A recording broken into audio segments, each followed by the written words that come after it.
Not long after the violent riots began, so did the brutal killings. For at least 6 of the murdered inmates, the end was painful and bloody. These autopsies, released just hours ago and obtained by Channel 9, reveal a chilling pattern of homicide. At least 5 inmates were beaten to death, all of them suffering massive head injuries, along with deep cuts all over their bodies. The Scioto County coroner says Franklin Farrell, William Svet, Daryl DePina, Albert Stiano, and Bruce Vitale all died from brutal beatings the day after the riots began. Dennis Weaver was killed 2 days after the Easter Sunday revolt, choking to death when a plastic bag was shoved down his throat.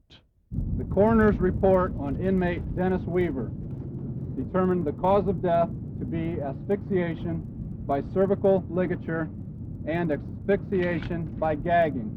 In a prison housing Ohio's most dangerous criminals, the violent murders come as no surprise. More unpredictable is whether investigators, now armed with autopsies, can track down the killers. These murder investigations pose a unique problem. Not only are the inmates the prime suspects, they're also the best witnesses. But prosecutors here in Scioto County don't expect they'll have trouble finding inmates who are willing to talk.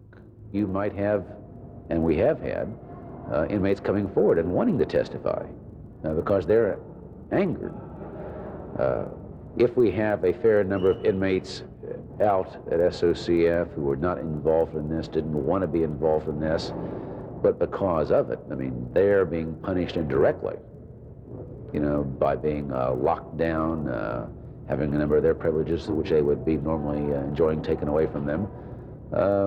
There's a good possibility that we will, in fact, have their cooperation. Prosecutor Grimshaw tells me that he would handle filing the charges following a state police investigation.